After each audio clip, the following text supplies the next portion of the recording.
People crossed the street when they saw our patch, but a terrified 7-year-old didn't just walk up to the Iron Hound's MC. He asked us to save his grandma from a threat that ran deeper than anything we'd ever faced. The heat was a physical thing, pressing down on the cracked asphalt of the diner's parking lot. It shimmered in waves off the chrome of our bikes, a dozen steel beasts sleeping in the sun. Inside, the air conditioning at the Rusty Spur was fighting a losing battle, and the air was thick with the smell of stale beer, fried onions, and old leather. My name's Grizz, and I'm the president of the Iron Hound's MC. People see the patch on my cut, a snarling dog with iron chains for teeth, and they cross the street. We don't go looking for trouble, but we've never been known to back down from it, either. We were just passing through, a pit stop on a long ride to nowhere in particular. Sledge was arguing with Bones about the best way to tune a Harley, a debate as old as the club itself. I was nursing a lukewarm beer, watching a fat fly buzz lazy circles around a sticky spot on the table, when a shadow fell over us. I didn't look up at first. Probably just some local wanting to tell us we weren't welcome. We get that a lot. But the silence stretched on.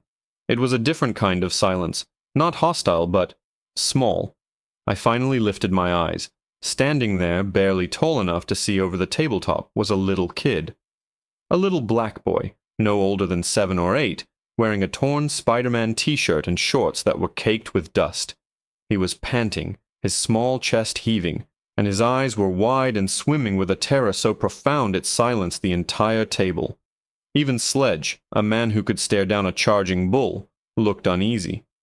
"What do you want, kid?" Sledge grumbled, his voice a low rumble. The boy flinched but stood his ground. He swallowed hard, his gaze darting between the dozen heavily bearded, leather-clad men staring at him. His eyes finally landed on me, probably because I was sitting at the head of the table, the president's patch stitched prominently on my chest. He took a shaky step forward. "Please," he whispered, his voice cracking. "Please, you have to help me." I leaned forward, resting my elbows on the sticky table. "Help you with what?" Tears started to well up in his eyes, spilling over and tracing clean paths through the grime on his cheeks. "It's my grandma," he sobbed, the words tumbling out in a desperate rush. "You have to save my grandma." A collective groan went through my guys. This was not our kind of problem. We deal with rival clubs, crooked business partners, the occasional bar fight. We don't do domestic disputes or lost puppies. "Save her from what, kid?" I asked, my voice softer than I intended. "The bad men," he said, his whole body trembling now. "They came to our house. They said the house is theirs now. They have papers. They locked her in her room. They won't let her out." I sighed, running a hand over my beard. This was getting messy. "Kid, that's a job for the police. You need to call the sheriff." His head snapped up, and the look on his face was one of pure, unadulterated hopelessness. "I tried," he cried out, his voice rising in panic. "I ran to the sheriff's office first. The sheriff, he's with them. I saw his car at our house this morning. He was standing on our porch with the bad men, and he was smiling. He told them to get it done." The air went still. The buzzing fly seemed to fall silent. A crooked cop. Now that was a different story. That was a line. In our world, there are rules. You don't mess with kids, and you don't use a badge to prey on the helpless. I looked around at my brothers. I saw the same hard look settling in their eyes. The argument about carburetors was forgotten. This was club business now. "What's your name, son?" I asked. "Leo," he whispered. "And where's this house, Leo?" He gave us directions, pointing a trembling finger down the long, empty highway. A farmhouse a few miles out of town, off the old county road. I pushed my chair back, the legs scraping against the grimy linoleum. "All right, boys, let's ride." The roar of 12 Harleys starting up at once is a sound that shakes you right down to your bones. Leo sat in front of me, his small hands clutching the gas tank like his life depended on it. We thundered down the highway, a chrome and leather cavalry following a 7-year-old general. The farmhouse came into view exactly where he said it would be, a small, whitewashed house with a porch swing, looking impossibly peaceful under the brutal afternoon sun. but the sight of the polished black sedan and the familiar county sheriff's cruiser parked in the dirt driveway made my blood run cold. Leo was telling the truth. We cut our engines, the sudden silence deafening. Two beefy guys in cheap suits stepped out onto the porch, looking startled. Then the sheriff, a portly man with a sweaty face, followed them out. His eyes widened when he saw us. He recognized our cuts. I swung my leg off my bike and started walking towards them, my boots crunching on the gravel. My brothers fanned out behind me, a solid wall of grim-faced determination. "This is private property," the sheriff blustered, his hand hovering near his sidearm. "You boys have no business here." "We're here on behalf of the owner," I said, my voice flat and cold. I nodded towards the house. "The boy says you've got his grandmother locked up in there." One of the suits chuckled. "The old lady, she's not the owner anymore. This property belongs to Mr. Sterling now. We have the foreclosure notice right here." Something felt wrong. The whole setup was too clean, too clinical. It didn't feel like a simple strong-arm tactic. I ignored them and walked right past, heading for the front door. I put my hand on the knob and found it unlocked. Pushing the door open, I stepped inside. The air was cool and smelled faintly of lavender and baked bread. It was neat as a pin. No signs of a struggle, no trashed furniture. And then I saw her. She wasn't locked in a room. She was sitting in a high-backed armchair in the living room, facing the door as if she were expecting me. She was an older woman, her hair a crown of silver, her face a roadmap of wrinkles. But her eyes were sharp and clear, and utterly devoid of fear. In her lap, resting as comfortably as a sleeping cat, was a double-barreled shotgun. She looked me up and down, a slow, cold smile spreading across her lips. "It took you long enough, Grizz," she said, her voice like gravel and ice. "I was beginning to think you'd forgotten all about me." The world tilted on its axis. The smell of lavender and bread was suddenly suffocating. My mind raced, trying to place the face, the voice. It was a ghost from a past I had buried deep. A past before the patch, before the club was mine. There was only one person who ever called me Grizz with that particular mix of iron and affection. A woman I hadn't seen in 20 years. A woman I thought was long dead. Maeve! I breathed the name. It felt like dust and rust in my mouth. The sheriff and the suits on the porch were forgotten. My brothers standing guard by our bikes were a million miles away. It was just me and Jedediah's little sister. Jedediah, the founder of the Iron Hounds, my mentor, the man who saved my life and then died in my arms. Maeve had been his shadow, tougher and meaner than half the prospects he'd put through the ringer. After he died, she just vanished. "Took you long enough to recognize me, boy," she rasped, her eyes glinting. The shotgun never wavered. "Getting slow in your old age." "They said you died. Car crash down in Mexico," she scoffed, a dry, rattling sound. "That's what I wanted them to think.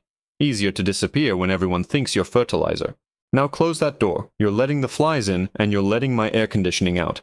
I numbly pushed the door shut behind me. The click of the latch sounded like a cell door locking. "Leo, the kid?"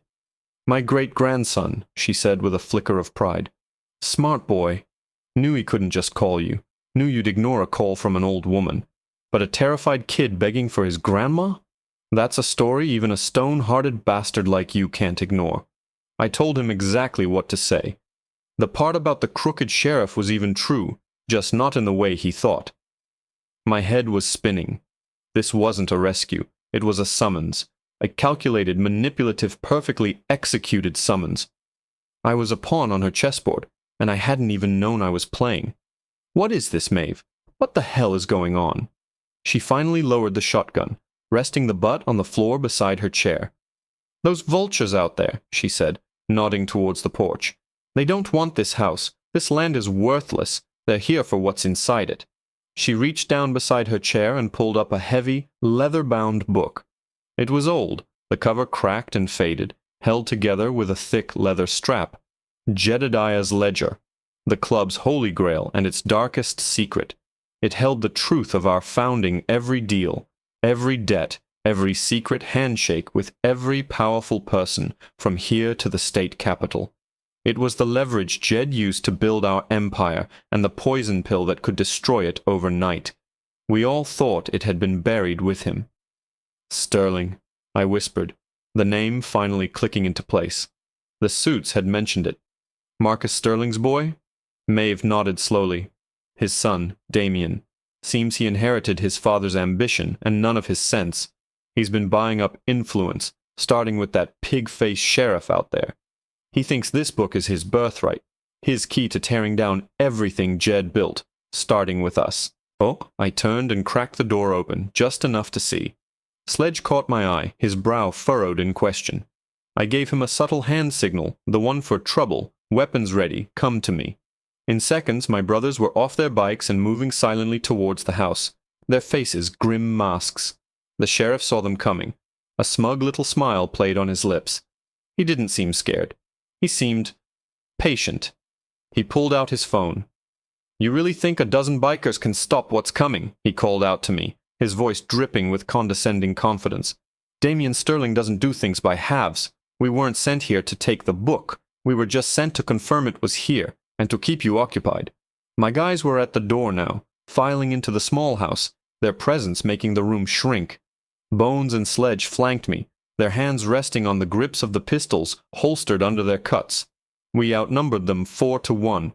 It should have been over. But the sheriff just chuckled into his phone. "Yeah, it's them. The whole damn circus. And they've got the package. Yep, bring it all." A low rumble started in the distance. It wasn't the sound of a few cars. It was deeper, heavier. It was the sound of an army on the move. I pushed past Maeve to the back window, peering out over the flat, dusty fields behind the house. My blood ran cold. A convoy of headlights was cutting through the dusk, at least 10 or 15 vehicles. Big black SUVs and heavy-duty trucks, kicking up a massive cloud of dust as they barreled down a hidden access road, cutting off any chance of retreat. They weren't coming for a negotiation. They were coming to lay siege. "Maeve," I said, turning back to her, my voice dangerously low. "You didn't bring us here for a rescue." Her sharp eyes met mine, and for the first time I saw a flicker of something other than cold resolve. It might have been regret. It might have been fear. "No, Grizz," she said, her knuckles white as she gripped the old ledger. "I brought you here for a war." The rumble grew into an earthquake. The headlights crested the hill, a flood of blinding white light that washed over the farmhouse and turned us into silhouettes. Men in tactical gear, not cheap suits, started piling out of the SUVs, armed with assault rifles and shotguns. They fanned out, creating a perimeter, their movements professional and chillingly efficient. This wasn't a gang of thugs, it was a private army. A man stepped out of the lead vehicle. He was tall, dressed in an expensive suit that looked ridiculously out of place in the dusty field. Damien Sterling. His face was a mask of smug entitlement. He raised a bullhorn. "Grizz, president of the Iron Hounds. My name is Damien Sterling. The book you have belongs to my family. Hand it over, and I will let you and your men walk away from this. Refuse, and this quaint little farmhouse becomes your tomb." Sledge spit on the wooden floor. "To hell with him." "He'll kill us all anyway," Bones growled beside me. "Men like that don't leave witnesses." He was right. We were cornered. I looked at Maeve. She was calmly watching the scene unfold, her expression unreadable. She hadn't brought us here to die. There had to be something more. "Maeve, whatever you have planned, now would be the time," I said through gritted teeth. She didn't answer. Instead, she opened the old ledger. Her gnarled fingers, surprisingly nimble, flipped through the brittle pages until she found what she was looking for. She turned the book around and pointed to a page near the back. "Read this, Grizz. Aloud." I squinted at the faded ink. It wasn't a record of a deal. It was a story, written in Jedediah's familiar scrawl. It told of a night 30 years ago, a rival club ambushed, their president bleeding out on the side of a forgotten highway. Jedediah found him. Instead of finishing him off, Jed patched him up, gave him a bike, and sent him home saying, "There's no honor in kicking a dying dog. Now you owe me." At the bottom of the page was the rival president's signature, written in what looked like blood, under a single line. "A life for a life. The debt of the reapers is bound to the hounds." One call. That is all. The Reapers, the most vicious, territorial, and powerful MC in 3 states. Our sworn enemies. We'd been at war with them, hot and cold, for decades. My blood turned to ice. Maeve, what did you do? A slow, wolfish grin spread across her face.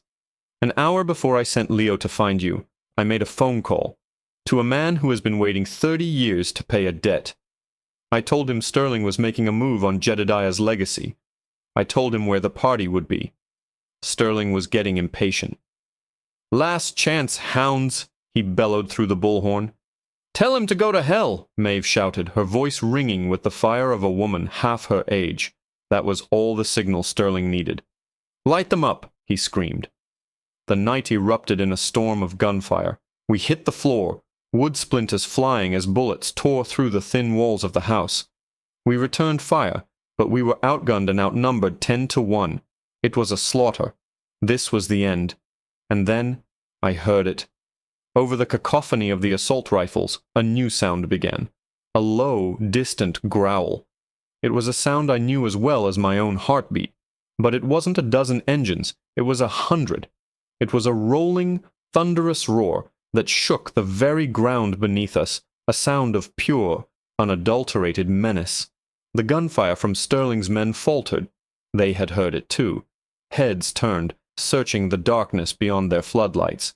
From the main highway, a new wave of headlights appeared, a sea of single, predatory eyes. The Reaper's MC descended on the farmhouse like a pack of wolves, their cut-ins emblazoned with a gleaming silver skull. They formed a second, larger perimeter, completely encircling Sterling and his private army. The door to the farmhouse was kicked open, and in walked a man who looked like he was carved from stone in fury. He was ancient, his face a mask of scars, a massive Reaper's patch on his back. It was Marcus Gravedigger Kane, the legendary president of the Reapers. He ignored us completely, his cold eyes fixed on the chaos outside. Damian Sterling stood frozen, his face a comical picture of disbelief and terror. He was trapped between a rock and a hard place, or rather, between the hounds and the Reapers. Gravedigger raised a hand, and the thunder of his club's engines fell silent. The silence that followed was more terrifying than the noise. He turned his head slowly and looked at me, then at Maeve holding the ledger. He gave a single, curt nod. "Debt's paid," he grunted. Then he turned his attention back to Sterling's men. "Anyone on this field who ain't an Iron Hound or a Reaper," he boomed, his voice carrying across the field like a death sentence, "has 10 seconds to drop their guns before we turn this dirt into a graveyard." We didn't see what happened next, but we heard it.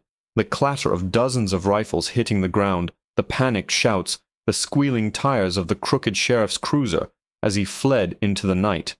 The war was over before it had truly begun. Later, as the sun began to rise, I stood on the porch with Maeve. The Reapers were gone, vanished as quickly as they'd appeared, leaving behind a field of disarmed, terrified mercenaries for the state police to find. Little Leo was asleep inside, safe. Maeve handed me the ledger. "Jedediah knew this day might come," she said softly. "He knew a man like Sterling would eventually crawl out of the woodwork. He built the club with deals and secrets, but he protected it with honor." I looked down at the old book in my hands. It wasn't just a collection of dirty secrets. It was a testament, a legacy. I looked at the woman who had orchestrated it all, the ghost who had come back to save us. And then I looked through the window at the little boy sleeping in the armchair, his Spider-Man shirt covered in dust. He hadn't just saved his grandma. He had saved us all. We weren't just a club anymore. Standing there on the porch of that little farmhouse for the first time in a long time, we felt like a family. And that was a secret worth fighting for.